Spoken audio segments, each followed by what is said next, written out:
বাংলাদেশে যে রাজনৈতিক দল আছে, ছাত্র সংগঠনগুলো আছে, আমরা নিজেদের ক্ষতি করছি। কারণ এই জুলাই বিপ্লবের মাধ্যমে একটা প্রজন্ম তৈরি হয়ে গেছে। সেই প্রজন্ম আর কাউকে ভয় পায় না, তারা প্রতিবাদ করতে শিখে গেছে, তারা অন্যায়কে অন্যায় বলতে শিখে গেছে। সুতরাং আপনারা যদি তার ব্যত্যয় ঘটান, তাহলে শহীদ আবরার, শহীদ আবু সাইদ, শহীদ ওয়াসিম, শহীদ শান্তের যে উত্তরসূরি আছে, তারাই দাঁড়িয়ে যাবে, তারাই প্রতিবাদ করবে। আপনাদের যে বিগত ফেসিবাদের যে পরিণতি হয়েছিল, তার চাইতে খারাপ পরিণতি আপনাদের হবে। যখন শিবির সন্দেহে কোনো ছাত্রকে নির্যাতন করা হয়, তখন আমরা সেলিব্রেশন দেখতে পেয়েছি, এবং পত্রিকা, মিডিয়া হাউস, এদেশের সিভিল সোসাইটি সবাই সেটার বৈধতা তারা দিত, এবং এটা নিয়ে কেউ প্রতিবাদ করতো না। যেহেতু শিবির, তার কোনো অধিকার থাকতে নাই, তাকে মেরে ফেলা বৈধ, তাকে মেরে ফেলা জায়েজ। আসসালামু আলাইকুম ওয়া রাহমাতুল্লাহি ওয়া বারাকাতুহু। আউযু বিল্লাহি মিনাশ শাইতানির রাজিম। বিসমিল্লাহির রহমানির রহিম। স্মরণে মননে শহীদ আবরার ফাহাদ শীর্ষক আজকের সেমিনারে উপস্থিত আমাদের সকলের শ্রদ্ধাভাজন শহীদ আবরার ফাহাদের সম্মানিত পিতা মোহাম্মদ বরকতুল্লাহ, উপস্থিত মজলুম সম্পাদক, আমাদের সকলের একান্ত শ্রদ্ধাভাজন, আধিপত্যবাদের বিরুদ্ধে, আগ্রাসনের বিরুদ্ধে, ফেসিবাদের বিরুদ্ধে যিনি সবসময় তার কলঙ্ক উঁচু রেখেছেন এবং পুরো প্রজন্মকে রাস্তা দেখিয়েছেন, আমাদের সকলের শ্রদ্ধাভাজন ডক্টর মাহমুদুর রহমান, উপস্থিত বিশিষ্ট বহু রাজনীতিকবিদ এবং পরিবেশবিদ, আমাদের সকলের শ্রদ্ধাভাজন শিক্ষক ডক্টর আব্দুর রব স্যার, উপস্থিত শহীদ আবরার ফাহাদের শ্রদ্ধেয় ছোট ভাই আবরার ফায়াজ, উপস্থিত রেজাল করিম রনি ভাই, সম্পাদক জবান পত্রিকা, এবং ইসলামী ছাত্র শিবিরের সাবেক কেন্দ্রীয় সভাপতি সিরাজুল ইসলাম ভাই, শরীফ উসমান হাদি ভাই, রাফেজ সালমান রিফাত ভাই, ডাকসুর সাহিত্য সম্পাদক মুসাদ্দেক আলী ইবনে মোহাম্মদ সহ অন্যান্য অতিথিবৃন্দ, উপস্থিত সম্মানিত শিক্ষকবৃন্দ এবং সাংবাদিক বন্ধুগণ, সবাইকে ধন্যবাদ জ্ঞাপন করছি। ব্যস্ততার মাঝে আজকে আপনারা এসেছেন।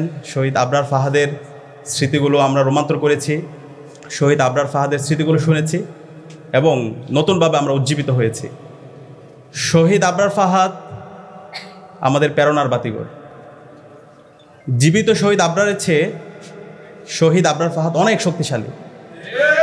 শহীদ আবরার ফাহাদ আমাদেরকে রাস্তা দেখিয়েছে আধিপত্যবাদের বিরুদ্ধে, আগ্রাসনের বিরুদ্ধে কিভাবে কথা বলতে হয়, কিভাবে ন্যায্যতা এনশিওর করতে হয়। আমরা দেখতে পেয়েছি গত 16 বছরে খুনি হাসিনা যখন ক্ষমতা এসেছিল, এরপর থেকে আমাদের এই ভূখণ্ড, আমাদের এই দেশ ভারতের সাবলেট কলোনির মতো আমরা ছিলাম। এখানে কোনো আমাদের অর্থনৈতিক স্বাধীনতা ছিল না, আমাদের এখানে রাজনৈতিক নিপীড়ন ছিল এবং আমাদের এখানে সাংস্কৃতিক গোলামি ছিল। আমাদের এই দেশে তারা যে সংস্কৃতিকে প্রমোট করেছিল সেটা ছিল কলকাতার সংস্কৃতি, সেটা ছিল দাদাদের সংস্কৃতি। এখানকার যে মাটি ও মানুষের যে সংস্কৃতি ছিল, সেগুলোকে সবসময় আদারিং করা হয়েছে, সেগুলোকে সবসময় মার্জিনালাইজ করা হয়েছে এবং সেগুলোকে সবসময় ক্রিমিনালাইজ করা হয়েছে, সেগুলোকে সবসময় প্রবলেমাটাইজ করা হয়েছে। এবং যারা এদেশের মাটি ও মানুষের কথা বলেছে, যারা ইনসাফের কথা বলেছে, যারা আধিপত্যবাদের বিরুদ্ধে, আগ্রাসনের বিরুদ্ধে যারা কথা বলেছে, তাদেরকে বিভিন্নভাবে ফ্রেমিং করা হয়েছে, ট্যাগিং করা হয়েছে। এবং এক্ষেত্রে আমরা দেখতে পেয়েছি ছাত্র শিবির বলে তাকে ট্যাগিং করা হয়েছে এবং শিবির সেই ট্যাগিংয়ের মাধ্যমে তাকে হত্যা করাকে বৈধতা দেওয়া হয়েছে এবং সেই বৈধতা উৎপাদন করা হয়েছিল শাহবাগের মাধ্যমে। এবং এই শাহবাগের বিরুদ্ধে যিনি কথা বলেছেন, যিনি পুরো প্রজন্মকে রাস্তা দেখিয়েছেন, তিনি হচ্ছেন আমাদের শ্রদ্ধাভাজন ডক্টর মাহমুদুর রহমান। আমরা স্যারকে আন্তরিকভাবে মোবারকবাদ জ্ঞাপন করছি এবং এই জুলাইয়ের প্রজন্ম, পুরো প্রজন্ম আজীবন আমরা মাহমুদুর রহমান স্যারের যে কন্ট্রিবিউশন, সেটা আমরা শ্রদ্ধার সাথে স্মরণ রাখব। এবং একই সাথে অসংখ্য মানুষ, এদেশের মুক্তিকামী ছাত্র জনতা, তারা সবসময় লড়াই করেছে। শহীদ আবরার ফাহাদ শাহাদাতের পূর্বে যদি আমরা একটু দেখি, প্রতিটি ক্যাম্পাসে এবং সারা দেশে অসংখ্য নির্যাতন, নিপীড়ন হয়েছে। নিপীড়ন করার পরে আপনারা দেখতে পাবেন ক্যাম্পাসে যতগুলো নিউজ হয়েছে সে সময়, সেগুলোকে শিবির সন্দেহে এভাবে ফ্রেমিং করা হয়েছে। যখন শিবির সন্দেহে কোনো ছাত্রকে নির্যাতন করা হয়, তখন আমরা সেলিব্রেশন দেখতে পেয়েছি, এবং পত্রিকা, মিডিয়া হাউস, এদেশের সিভিল সোসাইটি সবাই সেটার বৈধতা তারা দিত, এবং এটা নিয়ে কেউ প্রতিবাদ করতো না। যেহেতু শিবির, তার কোনো অধিকার থাকতে নাই, তাকে মেরে ফেলা বৈধ, তাকে মেরে ফেলা জায়েজ। আবরার ফাহাদ যখন শহীদ হলো, শাহাদাত পরবর্তী সারা দেশে আমরা প্রতিবাদ, প্রতিরোধ দেখতে পেয়েছি।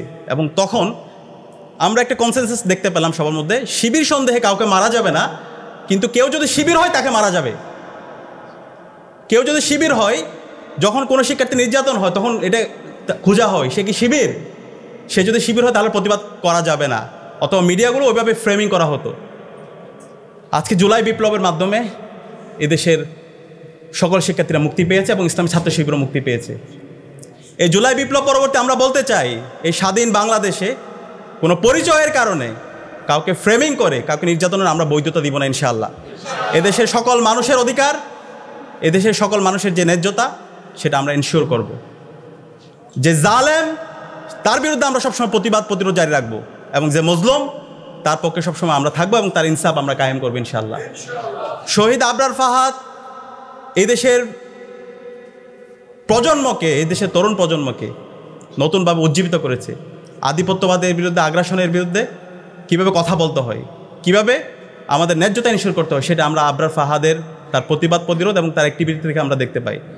আজকের যে জুলাই বিপ্লব হয়েছে, সেই জুলাই বিপ্লবের বীজটা মূলত শহীদ আবরার ফাহাদ বপন করে দিয়েছিল।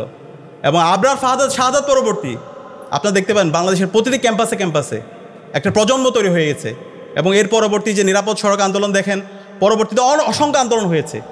একটা প্রজন্মের মধ্যে একটা কনসেনসাস চলে আসছে, এবং তার পূর্ণ বাস্তবায়ন আমরা জুলাই বিপ্লবে দেখতে পেয়েছি। এবং এই জুলাই বিপ্লবে যখন আমরা গিয়েছি, আমরা দেখি নাই এখানে কে বাম করে, কে ডান করে, কে মধ্যমপন্থী, কে ছাত্রদল, কে শিবির, কার পরিচয় কি। আমরা সবাই এক বিন্দুতে মিলিত হয়েছিলাম। আমরা সবাই মজলুম, আমরা জালেম হাসিনার বিরুদ্ধে লড়াই করেছি, আমরা ইনসাফের জন্য লড়াই করেছি। এবং একই সাথে এই বিপ্লবে আমরা সবাই প্রত্যেকের পরিচয় বলে গিয়ে আমরা কমন গোল নিয়ে আমরা লড়াই করেছি। এবং এই ক্ষেত্রে আমাদের প্রেরণার বাতি করছিল আমাদের শহীদ আবরার। এবং একই সাথে আমরা যদি দেখতে পাই যারা শহীদ হয়েছে, শহীদ আবু সাঈদ, শহীদ ওয়াসিম, শহীদ শান্ত, শহীদ আলী রায়হান, সকল শহীদদের আকাঙ্ক্ষা, সকল শহীদদের যে স্পিরিট, সেটা আবরার ফাহাদ যে চেতনা লালন করতো, যে আকাঙ্ক্ষা লালন করতো, সে একই আকাঙ্ক্ষা সবাই লালন করতো। আজকে জুলাই বিপ্লব হলো, জুলাই বিপ্লব পরবর্তী 1 বছর পার হলো। শহীদদের যে প্রত্যাশা, শহীদদের যে আকাঙ্ক্ষা, সে আকাঙ্ক্ষার আলোকে একটি বৈষম্যহীন ইনসাফ ভিত্তিক বাংলাদেশ বিনির্মাণের যে স্বপ্ন, সেই স্বপ্ন এখন পর্যন্ত আমরা বাস্তবায়ন করতে পারি নাই। আমরা সবাইকে অনুরোধ করব, একটা জাতি আর কত রক্ত দিবে? 54 বছর তো আমরা কম রক্ত দিইনি। জুলাই বিপ্লবে এত রক্ত দেওয়ার পরও, 2000 ভাই বোনের শাহাদাতের পরও, 40,000 ভাই বোনের পঙ্গু হওয়ার পরও আমরা যদি আমাদের এই বাংলাদেশটাকে একটা ন্যাশন করতে না পারি, একটা জাতীয় ঐক্যমতে আসতে না পারি, তাহলে আমরা কখন পারবো? আমি সবাইকে অনুরোধ করব, ডাকসুর পক্ষ থেকে আমি সারা বাংলাদেশের সকল মুক্তিকামী শিক্ষার্থী, ছাত্র জনতাকে, সকল রাজনৈতিক দল, ছাত্র সংগঠন, সকল মানবাধিকার কর্মী, অ্যাক্টিভিস্ট, সবাইকে আমি অনুরোধ করব এখনই সময় আমাদের জাতীয় ঐক্যমতে আসার। আমাদের ফরেন পলিসি কী হবে সেটা আমাদের এখন একসাথে ঠিক করতে হবে। আমাদের রাজনৈতিক যে প্রতিষ্ঠানগুলো আছে, সে প্রতিষ্ঠানগুলোকে শক্তিশালী করার জন্য আমাদেরকে ঐক্যমত হইতে হবে। এরপরে আমার রাজনৈতিক আদর্শ থাকবে, আমার রাজনৈতিক ভিন্নতা থাকবে, আমাদের মধ্যে ডিবেট হবে, কিন্তু ন্যাশন প্রশ্নে আমরা যেন সবাই এক থাকি, বাংলাদেশ প্রশ্নে যেন আমরা এক থাকি, আমাদের ফরেন পলিসির জায়গায় যেন আমরা এক থাকি, ভারত প্রশ্নে যেন আমরা সবাই এক থাকি। এবং একই সাথে বাংলাদেশের সকল শিক্ষা প্রতিষ্ঠানে শিক্ষার পরিবেশ নিশ্চিত করার প্রশ্নে আমরা যেন এক থাকি। এভাবে যদি আমরা ঐক্যবদ্ধ হতে পারি, তাহলে বাংলাদেশ আর কখনো পথ হারাবে না। আমি অনুরোধ করব, এখনও সময় আছে, আমরা সবাই ঐক্যমত্যের ভিত্তিতে আমাদের এই বাংলাদেশটাকে একটা পূর্ণাঙ্গ ন্যাশন হিসাবে আমরা বিনির্মাণ করি। আর এটা করতে যদি ব্যর্থ হয়, বাংলাদেশে যে রাজনৈতিক দল আছে, ছাত্র সংগঠনগুলো আছে, আমরা নিজেদের ক্ষতি করছি। কারণ এই জুলাই বিপ্লবের মাধ্যমে একটা প্রজন্ম তৈরি হয়ে গেছে, সেই প্রজন্ম আর কাউকে ভয় পায় না, তারা প্রতিবাদ করতে শিখে গেছে, তারা অন্যায়কে অন্যায় বলতে শিখে গেছে। সুতরাং আপনারা যদি তার ব্যত্যয় ঘটান, তাহলে শহীদ আবরার, শহীদ আবু সাঈদ, শহীদ ওয়াসিম, শহীদ শান্তের যে উত্তরসূরি আছে, তারাই দাঁড়িয়ে যাবে, তারাই প্রতিবাদ করবে। আপনাদের যে বিগত ফেসিবাদের যে পরিণতি হয়েছিল, তার চাইতে খারাপ পরিণতি আপনাদের হবে। আমি অনুরোধ করব, আমরা সবাই ঐক্যবদ্ধভাবে আমাদের এই বাংলাদেশটাকে বিনির্মাণ করি। আর শহীদ আবরারের যে আজকের স্মরণ সভা হচ্ছে, সেটা শুধু একদিন, শুধু 7 অক্টোবর করলাম, এরকম করলে হবে না। মাহমুদুর রহমান স্যার যে বিষয়টা বলেছেন, আমাদের শহীদ আবরারকে সারা বছরের প্রাসঙ্গিক রাখতে হবে। এবং আমরা কথা দিচ্ছি, ডাকসুর উদ্যোগে শহীদ আবরার সহ সকল শহীদদের স্মরণে এবং জুলাইয়ের শহীদদের স্মরণে এবং নতুন বাংলাদেশের স্বপ্ন আকাঙ্ক্ষা নিয়ে আমরা আমাদের সারা বছর জুড়ে আমাদের কর্মসূচি থাকবে ইনশাআল্লাহ। এবং সেই কর্মসূচিতে আমরা সবাইকে আহ্বান করব। আমরা দেখতে পেয়েছি গতকাল আমাদের কর্মসূচি ঘোষণার পর থেকে আমাদের অনেক বন্ধুপ্রতিম, আমাদের বড় ভাইরা আমাদেরকে আমাদের ভুলগুলো ধরিয়ে দিয়েছেন, আমরা তাদেরকে সাধুবাদ জানাই। আমরা ভাইদেরকে সাধুবাদ জানাই এবং আমরা অনুরোধ করব আমাদের যে কোনো ভুল, আমাদের যে কোনো সিদ্ধান্ত যদি ভুল হয় আপনারা আমাদেরকে ভুল ধরিয়ে দিবেন, আমাদেরকে নিয়ে সমালোচনা করবেন। আমাদের যে কোনো ধরনের যৌক্তিক সমালোচনাকে আমরা সাধুবাদ জানাই এবং আমরা কথা দিচ্ছি আমাদের যে প্রোগ্রামগুলো সামনে হবে প্রত্যেক প্রোগ্রামে আমরা সবাইকে ধারণ করে আমরা সবাই একসাথে আমাদের এই স্বপ্নের বাংলাদেশ বিনির্মাণ করবো ইনশাআল্লাহ। তো আজকের আয়োজনে দীর্ঘ সময় জুড়ে আপনারা আমাদের কথাগুলো শুনেছেন, বিশেষ করে অতিথিবৃন্দকে ধন্যবাদ জানাই এবং সাংবাদিকবৃন্দকে ধন্যবাদ জানাই এবং আমরা আবারও ক্ষমা চেয়েছি। আমাদের এই প্রোগ্রামটা যদি আরেকটু বড় টাইমে করতে পারতাম সবচেয়ে ভালো হতো, অনেক বেশি কষ্ট হয়ে গেছে। এই ভুলকুটিগুলো ক্ষমা করবেন এবং আমাদের জন্য দোয়া করবেন।